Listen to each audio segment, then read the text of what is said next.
se passe dans les ténèbres, que nous soyons au-dessus. Parce que tu es au-dessus. Et tu nous as placés au-dessus. Au nom de Jésus, sois glorifié, sois élevé, sois célébré, sois magnifié. Que ton nom soit béni.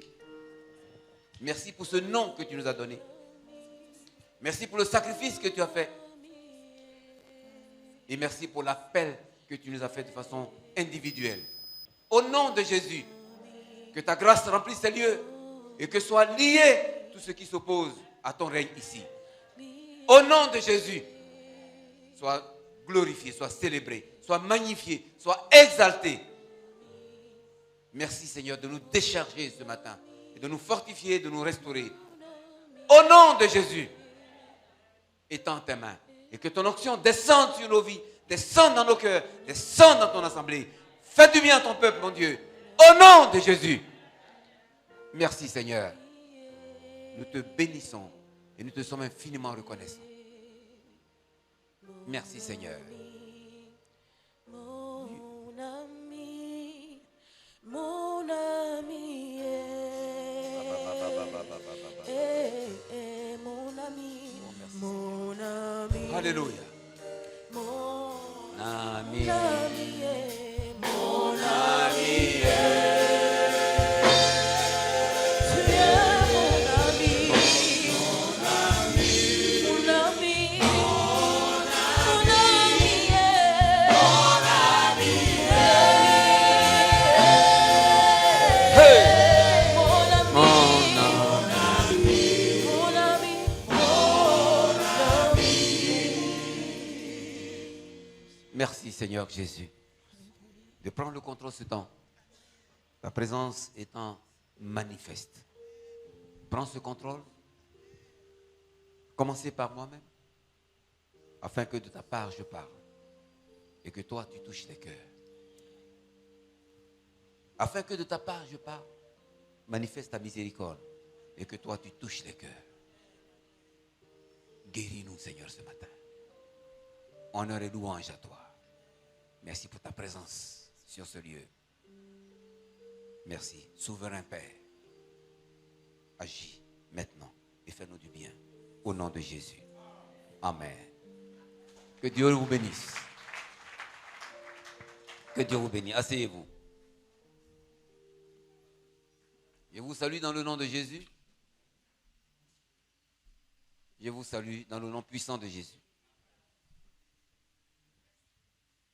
Que le Seigneur vous bénisse. Vous êtes les bien-aimés du Seigneur. Jésus nous aime. Éphésiens chapitre 6.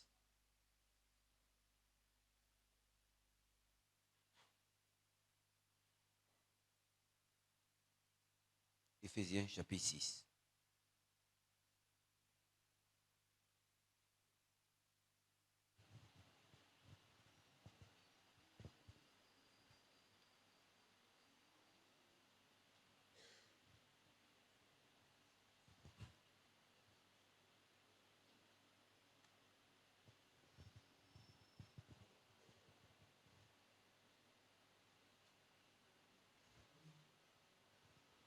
Éphésiens chapitre 6. Verset.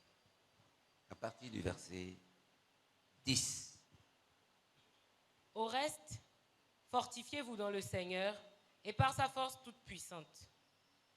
Revêtez-vous de toutes les armes de Dieu afin de pouvoir tenir ferme contre les ruses du diable. Car nous n'avons pas à lutter contre la chair et le sang, mais contre les dominations, contre les autorités, contre les princes de ce monde de ténèbres, contre les esprits méchants dans les lieux célestes. C'est pourquoi, prenez toutes les armes de Dieu afin de pouvoir résister dans le mauvais jour et tenir ferme après avoir tout surmonté. Tenez donc ferme. Ayez à vos reins la vérité pour ceinture. Revêtez la cuirasse de la justice. Mettez pour chaussure à vos pieds le zèle que donne l'évangile de paix. Prenez par-dessus tout cela le bouclier de la foi, avec lequel vous pourrez éteindre tous les traits enflammés du malin. Prenez aussi le casque du salut et l'épée de l'esprit, qui est la parole de Dieu. Faites en tout temps par l'Esprit toutes sortes de prières et de supplications. Veillez à cela avec une entière persévérance et priez pour tous les saints. Amen. Gloire à Jésus. Alors nous continuons dans notre thème sur la foi. Parce que les mystères ne s'épuisent pas. Parce que les mystères, c'est des situations impénétrables.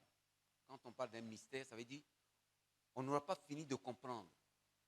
C'est ce que ça signifie, un mystère. On ne le maîtrise pas. Parce que son existence ne dépend pas de nous. Et nous sommes contraints de participer à son existence, à sa manifestation, mais on ne le comprendra pas entièrement. C'est ça le mystère. Donc Dieu est un mystère. La foi est une partie de ce mystère. L'Esprit de Dieu dans nos vies, c'est encore un mystère. Et donc, cette foi-là, on n'aura pas fini d'étudier la foi, comme on n'aura pas fini d'étudier l'Esprit de Dieu. Mais ce texte, c'est qu'il a, c'est qu'il nous parle de façon assez claire quand même de deux mondes.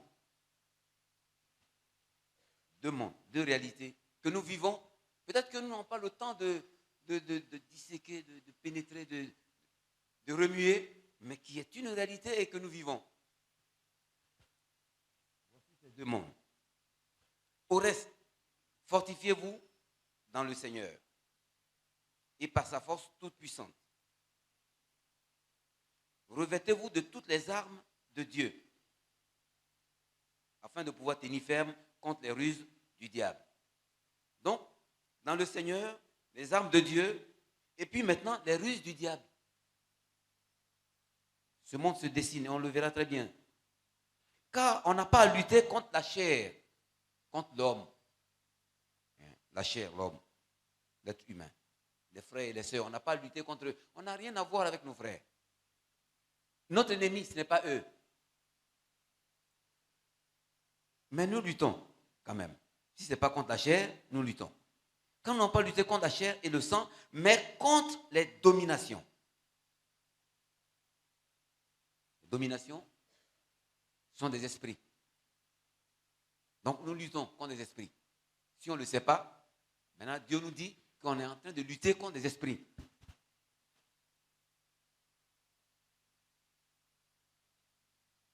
Mais contre les dominations, contre les autorités.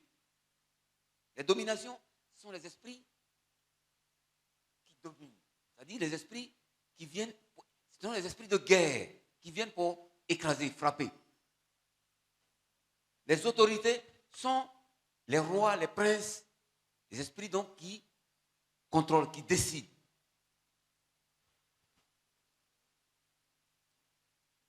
Contre les princes de ce monde des ténèbres. Donc, ce monde est infesté de mauvais esprits. Qu'on le voit, qu'on ne le voit pas, Dieu nous parle. Gloire à Jésus. Et contre les esprits méchants dans les lieux célestes. Donc, il y a une catégorie de démons qui ne vivent pas sur la terre ici, qui vivent dans le ciel. C'est pourquoi, à cause de ces deux mondes, Dieu, la grâce toute puissante du Seigneur et ces dominations qui sont là, il faut prendre toutes les armes. Alors, quelles sont ces armes? Il nous faut des armes, il faut un équipement pour pouvoir lutter. Gloire à Jésus. Gloire à Jésus. Dis à ton voisin, nous luttons et nous gagnons. Ça fait plaisir. C'est pourquoi, à cause de cette guerre, à cause de cette lutte, prenez toutes les armes de Dieu. Donc Dieu nous a donné un équipement pour pouvoir faire cette guerre, pour pouvoir gagner. C'est pourquoi prenez toutes les armes de Dieu afin de pouvoir résister dans le mauvais jour et tenir ferme après avoir tout surmonté. Donc il y a un mauvais jour quelque part où tout se casse dans nos mains, on ne sait pas, mais On a envie de se laver le visage pour voir, de nous le laver parce que ça ne va pas. Et maintenant, il dit, tenez donc ferme. Ayez à vos reins la vérité pour ceinture. La vérité, là, c'est la vérité. L'opposé du mensonge. Mais c'est ça au rein. Dis la vérité. Aujourd'hui, on peut mentir pour régler des choses. Non. Si on le fait, on le fait. Mais Dieu n'est pas dedans. Gloire à Jésus. La vérité pour ceinture. Revêtez la cuirasse de la justice. La justice, c'est cette justice que nous disons. Nous sommes justes. On n'est pas biaisés, on n'est pas. On n'est pas injuste. Équitable.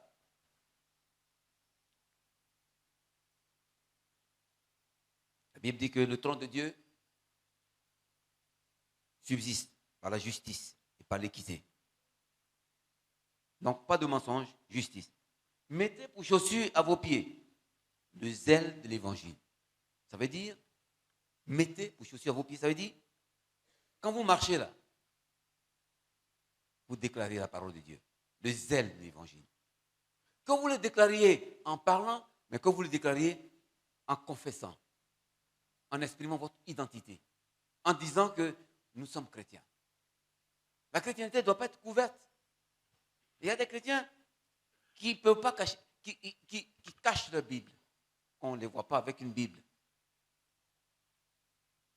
Il y a des chrétiens, ils ne peuvent pas exprimer qu'ils sont enfants de Dieu. Ils ne peuvent pas le dire.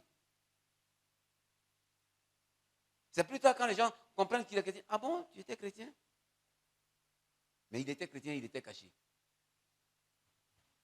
Gloire à Jésus.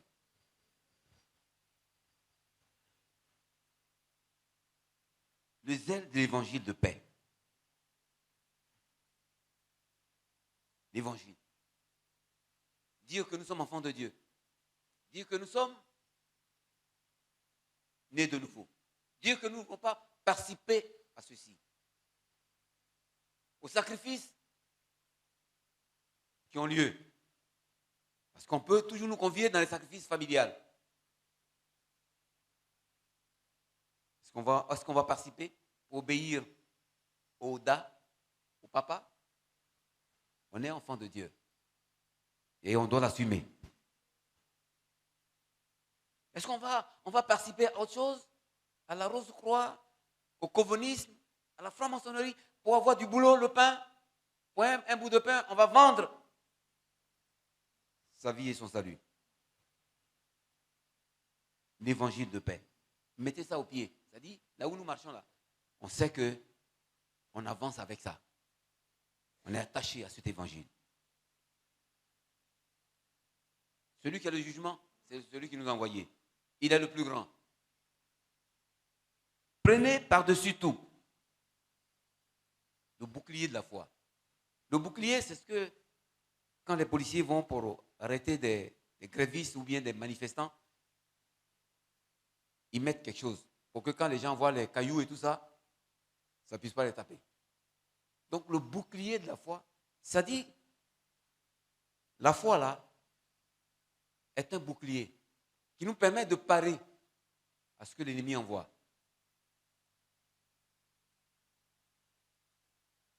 Ça veut dire que avec la foi, ce qui viendra nous atteindre, nous allons dire non, ça n'aura pas lieu. Dieu n'a encore rien dit. C'est lui qui a le jugement en main. Ce qui est en train de se tramer, ça n'aura pas lieu parce que Dieu est là. Jésus est là. Ta foi doit te permettre de braver les situations, de surmonter, de les dépasser, d'aller là où naturellement tu ne peux pas aller. Tu peux aller parce que tu dis je peux aller. Pas pour tenter Dieu, mais pour dire que ce qui doit être, doit être. Gloire à Jésus. Le bouclier de la foi. Parce que quand nous voulons faire, il est dit en Jacques que celui qui a une foi vacillante, comme les vagues de l'eau, qui ne pense pas qu'il va obtenir. Je demande à Dieu et je lui dis, Seigneur, accorde-moi cela. Et puis, il y a quelque chose qui dit, mais ça monte dans mon cœur. Ça ne vient pas me parler comme ça. C'est sûr que ça, tu vas voir ça.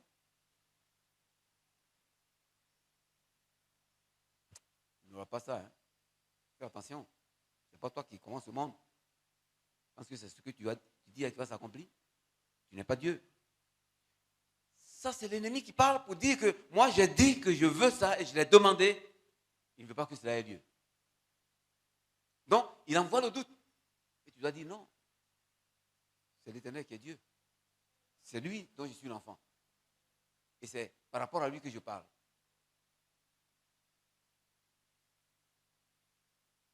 Je vous ai parlé un peu quand le Seigneur m'a guéri. C'est assez bizarre parce que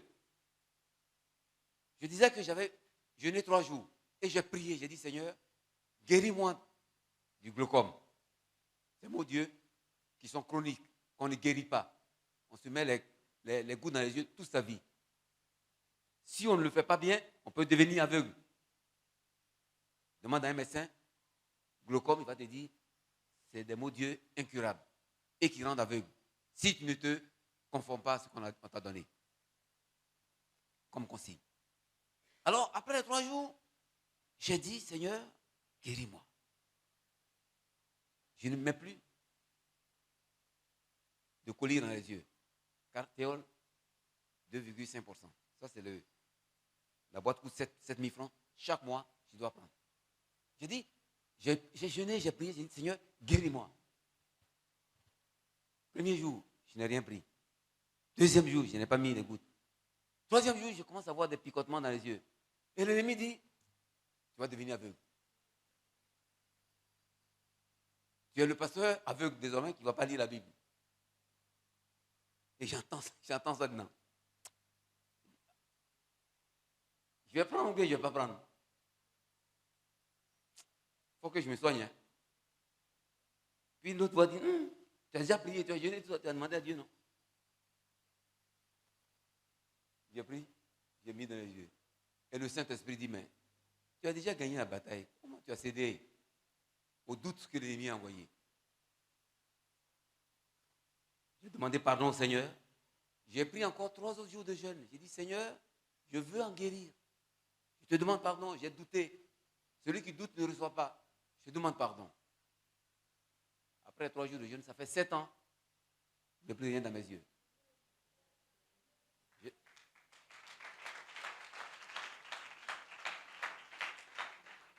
Quand je suis allé pour faire mes verres, pendant que les médecins faisaient, ils regardaient mes yeux, il dit, tu as le glaucome? J'ai dit non, je n'ai pas le glaucome.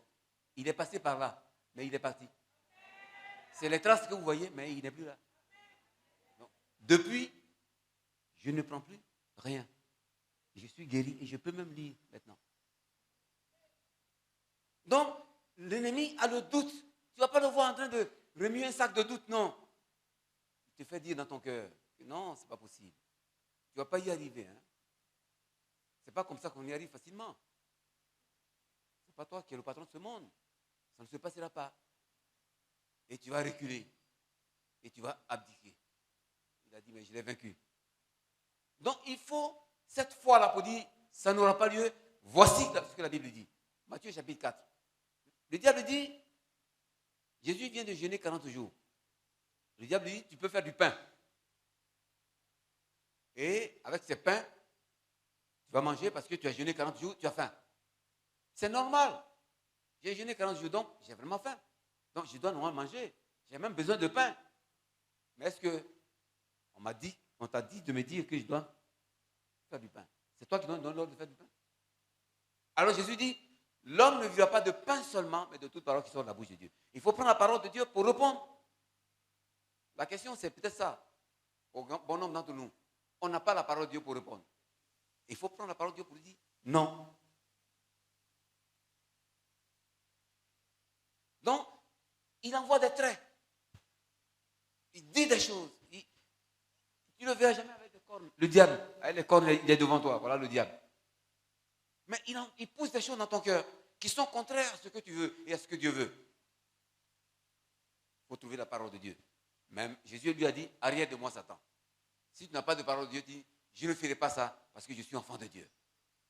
Dis-lui. Gloire à Jésus. Ces deux mondes fonctionnent. Et c'est par rapport à ça aussi que Dieu a déposé la foi, afin que la foi nous aide à résister et à faire la volonté de Dieu.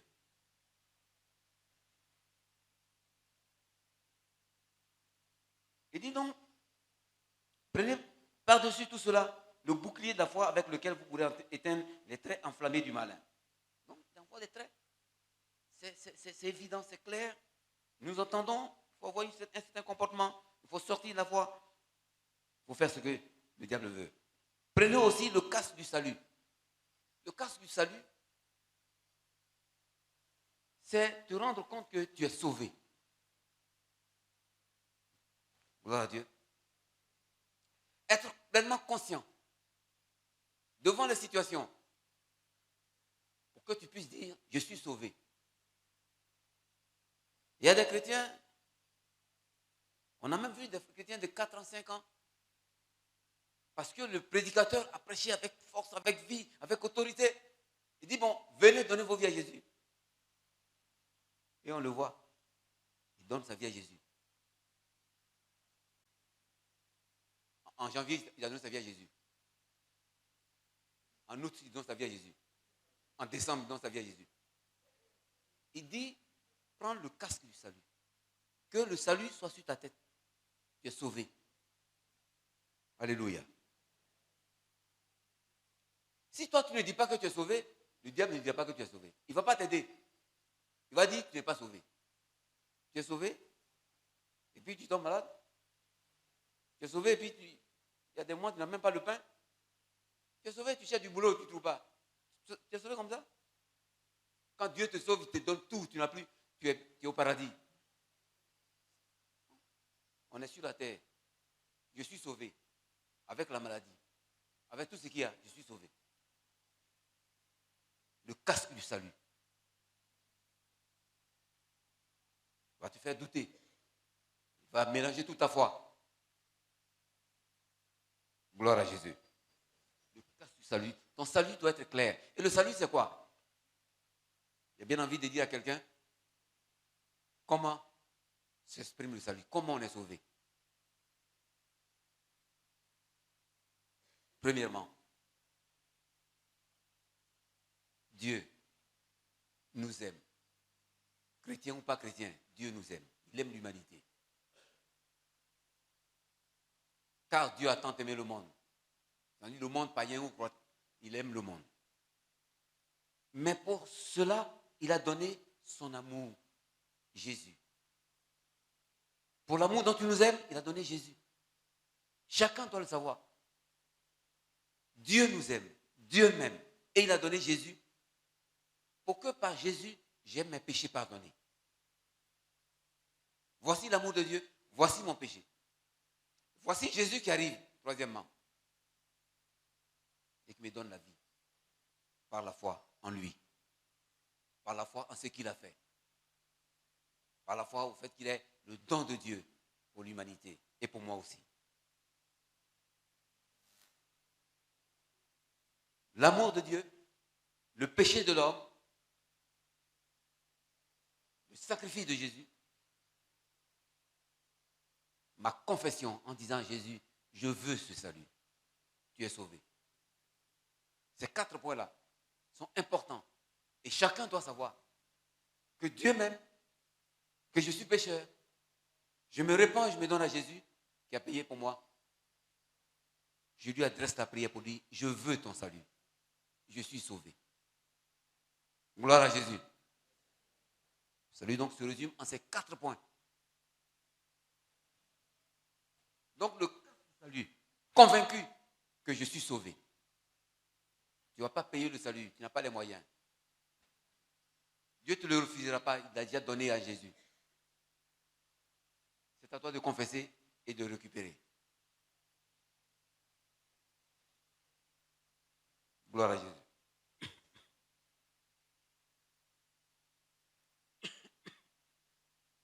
Prenez donc le casque du salut et l'épée de l'esprit, qui est la parole de Dieu. Je disais, prends la parole de Dieu pour répondre C'est pourquoi il faut lire la parole de Dieu. C'est pourquoi il faut venir à l'enseignement les mardis pour écouter la parole. C'est pourquoi chaque enfant de Dieu aujourd'hui, les gens, ce qui est bien et dont on doit bénéficier aussi, c'est tout ce qui arrive avec la technologie. Dans ton téléphone, tu as une Bible.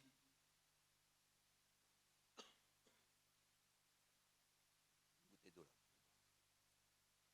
Il y a une bouteille d'eau. Nous ramener. Pendant que tu cherches, l'esprit te permet de trouver un verset. Tu peux parcourir la Bible, selon que l'esprit te conduit. Les versets, même que tu ne connais pas entièrement, tu as des bribes de paroles touchant ce verset-là. Donc, c'est l'esprit qui te permet d'avoir les versets qui viennent au moment où tu en as besoin pour que tu puisses répondre. Donc, la parole de Dieu, le Saint-Esprit s'en sert comme une épée pour combattre les doutes, pour combattre ce qui arrive, pour combattre tout ce que l'ennemi envoie. Tu as besoin donc de la parole de Dieu.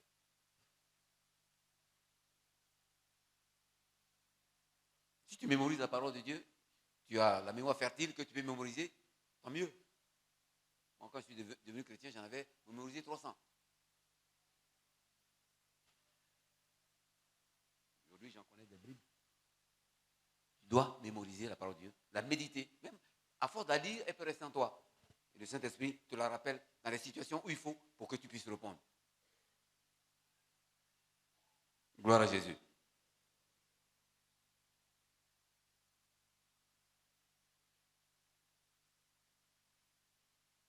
Et maintenant, il dit, faites en tout temps par l'Esprit toutes sortes de prières, de supplications. Toutes sortes de prières. Veillez à cela avec une entière persévérance. Et priez avec tous les saints. Il dit priez sans cesse. C'est ça.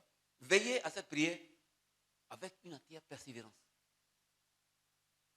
Comme quelqu'un dit, la respiration du chrétien, c'est la prière. Prier. Souvent on dit on a prié, mais j'ai déjà trop prié. On n'a pas trop prié. Il dit prier sans cesse. Mais il dit toutes sortes de prières. Et dans toutes sortes de prières, incluez la prière qui vient du parler en langue.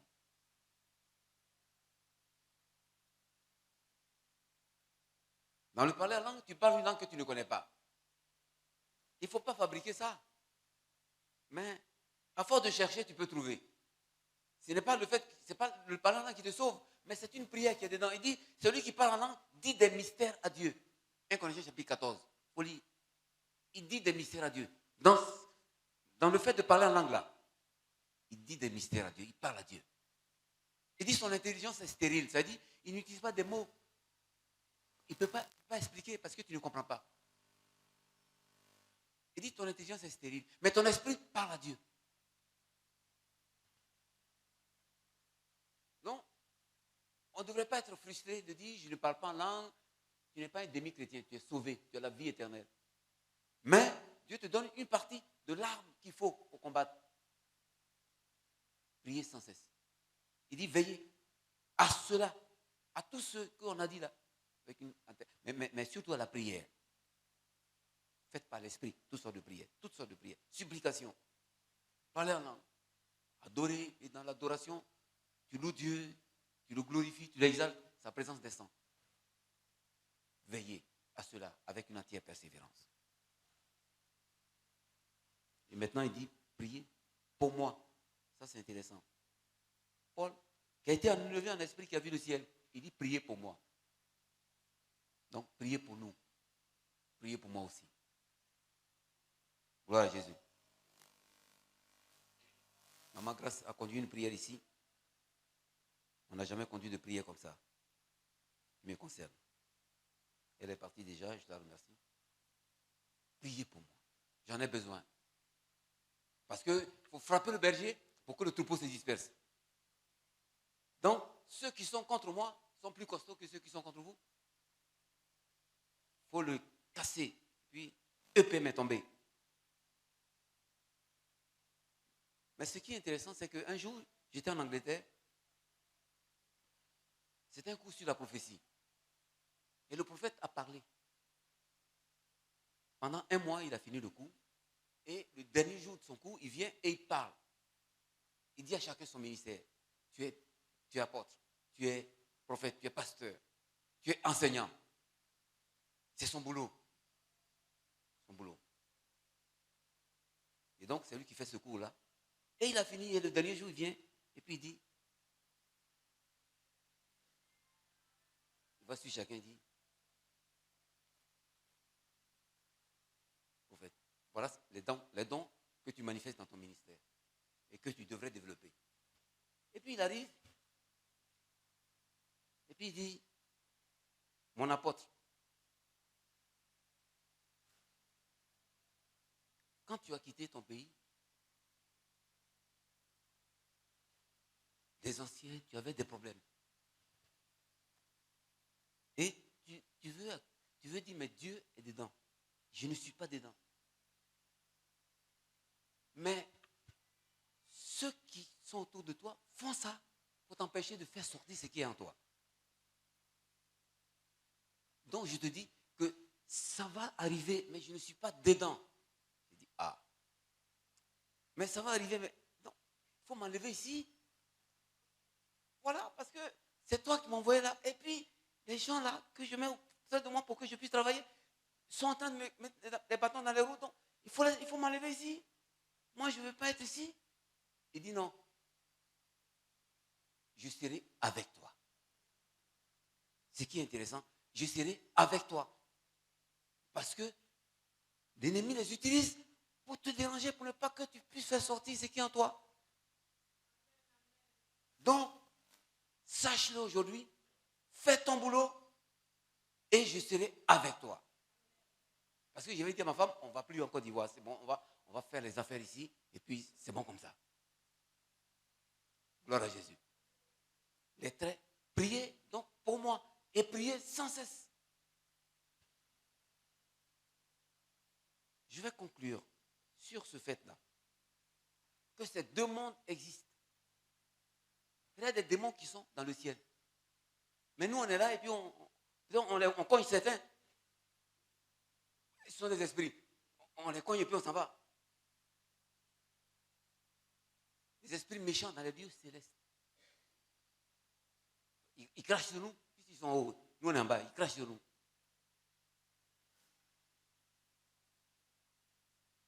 Les principautés, les dominations. Sur chaque pays, il y a une catégorie de démons qui sont appointés pour s'occuper de ceux qui veulent parler de Dieu. Les démons territoriaux, régionaux. Il a cité 4 catégories de démons. Ceux qui amènent les gens à aller chez les vaudous, non. C'est la nuit, ils s'en vont.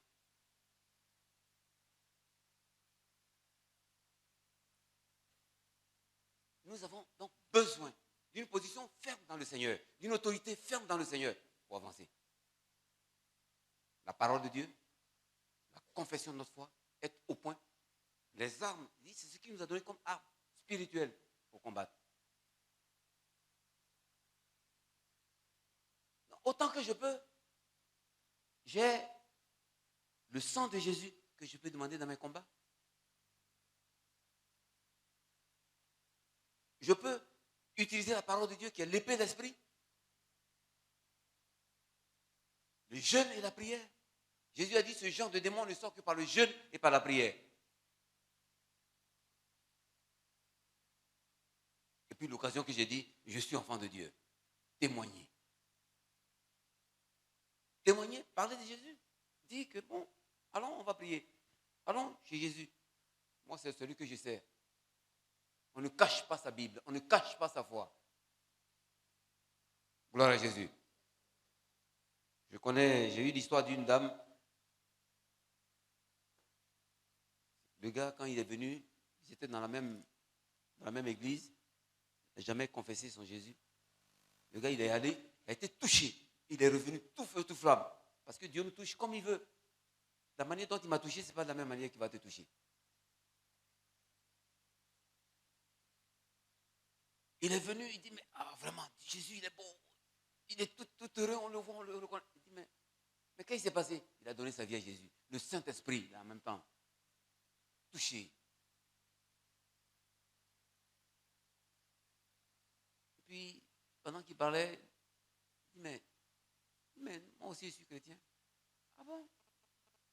Tu es chrétien, on est là depuis 5 ans, on ne sait même pas. Tu as caché ça comme ça?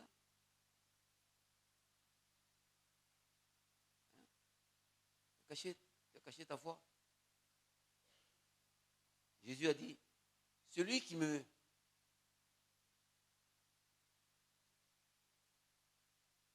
réunira, celui qui aura honte de moi, au milieu de cette génération adultère et pécheresse, le Fils de Dieu aura honte de lui quand il viendra dans sa gloire avec ses saints anges. Celui qui aura honte de moi veut qu'on dise qu'on est enfant de Dieu. Quand il va venir, il dit, mais toi, tu avais honte de moi. Tu ne pouvais pas dire que tu es enfant de Dieu. Pour être bien élevé. Gloire à Jésus. Il y a donc ces deux mondes-là, des esprits. Et dans ce monde où il y a des esprits qu'on ne voit pas, c'est vraiment dangereux. On est au milieu des gens qu'on ne voit pas et qui sont dangereux. On est en guerre contre eux. Donc, vraiment, on est exposé. Mais Dieu nous dit, voici les armes. Et il nous donne la foi pour que le surnaturel descende dans le naturel pour gérer. Alléluia. Ce monde est tellement compliqué qu'il nous faut plus grand et plus fort que ce monde. C'est le surnaturel. Alléluia. Parce que si Jésus est pour nous, qui sera contre nous?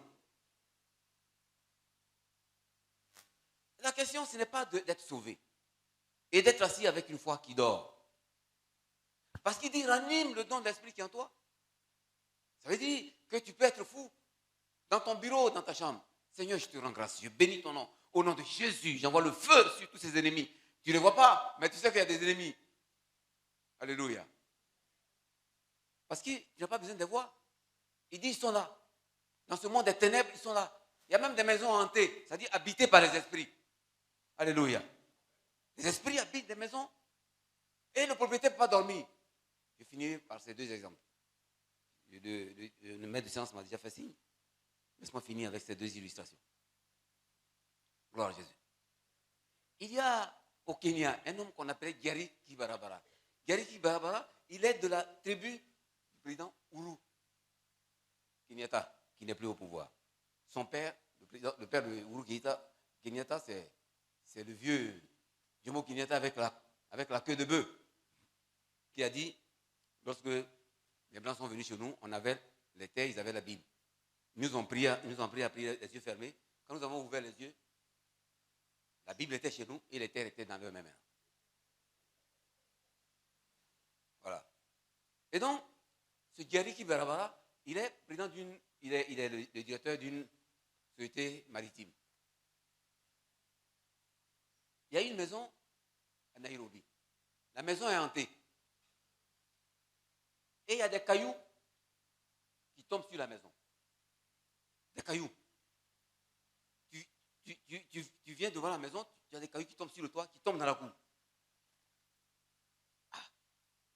Il y en a qui sont venus avec leurs bougies. Il y en a qui sont venus avec leur liqueur.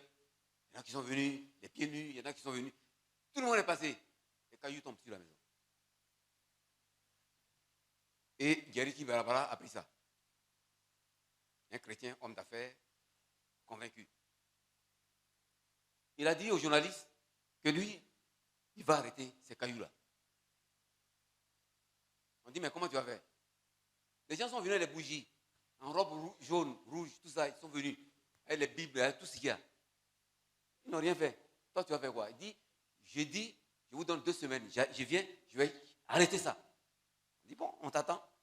Les journalistes ont interviewé, on l'a fait passer à la télévision. Et il a pris son temps de jeûne, 1 semaine, boire de l'eau, manger orange, mangue, 1 semaine, sans repas. Et il est descendu.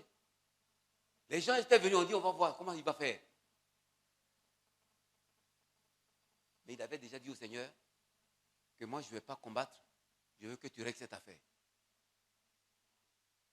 Quand il arrive là, Dis Seigneur, je te rends grâce pour tout ce que tu as déjà fait. Parce que ce combat a déjà eu lieu. Je l'ai déjà gagné.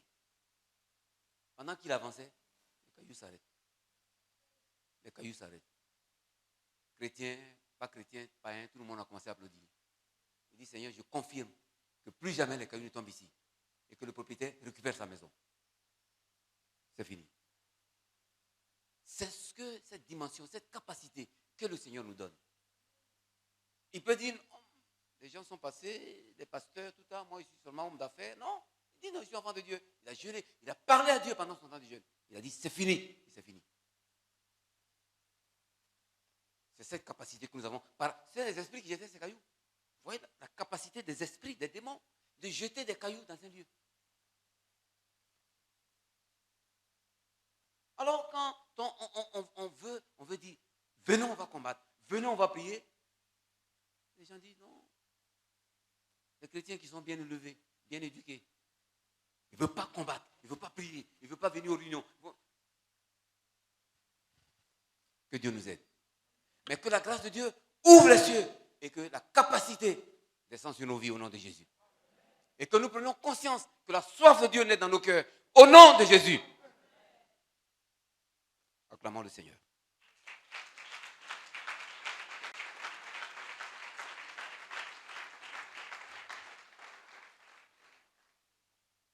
Nous allons prier.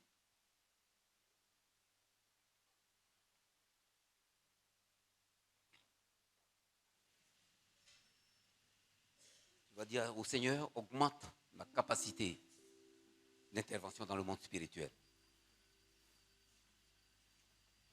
Nous recevons ce que nous croyons et ce que nous demandons. Il dit, vous ne recevez rien parce que vous ne demandez rien.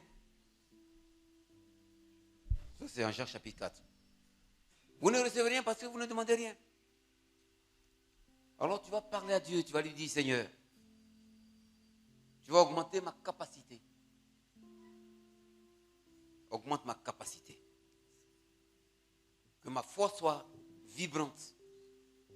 Nous sommes des hommes, il y a de mauvais jours, mais que ma foi soit indiscutable. Que mon salut ne soit plus négociable. Donne-moi de vivre dans le surnaturel. You are Yahweh. You are Yahweh. You are Yahweh. You are Yahweh. You are Yahweh.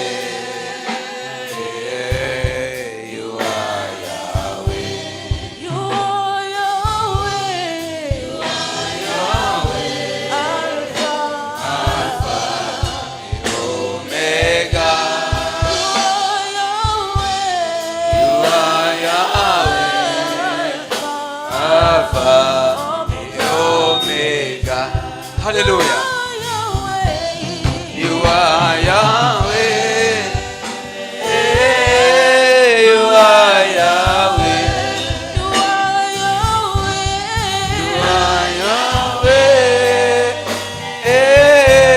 You are Yahweh.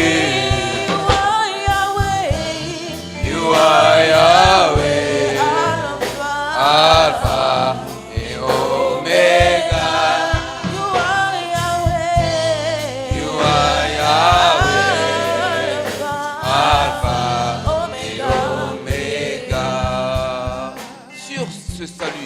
Sur cette foi, sur ses capacités à augmenter. Dieu ouvre la main et il augmente, il souffle sur nous, il augmente notre foi. Parle-lui, dis-lui Seigneur, j'ai besoin que tu interviennes dans ma vie, que tu augmentes ma foi. Je veux aller plus loin. Je ne suis pas arrivé, Dieu est impénétrable, tu es un mystère. Aide-moi Seigneur Jésus. Parle au Seigneur.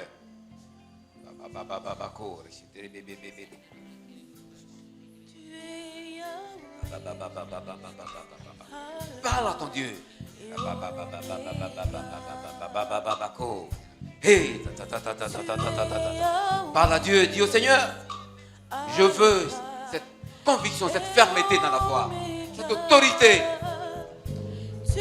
Que la crainte soit du côté de l'ennemi, mais que la victoire et le succès, le triomphe soient de notre côté. Au nom de Jésus, parle à ton Dieu. Parle à ton Dieu. Tu reçois ce que tu dis. Tu reçois ce que tu crois. Parle à ton Dieu. Père, étends ta bonté, étends ta puissance et divine main. Manifeste tes grâces infinies. Au nom de Jésus. Oh mon Dieu.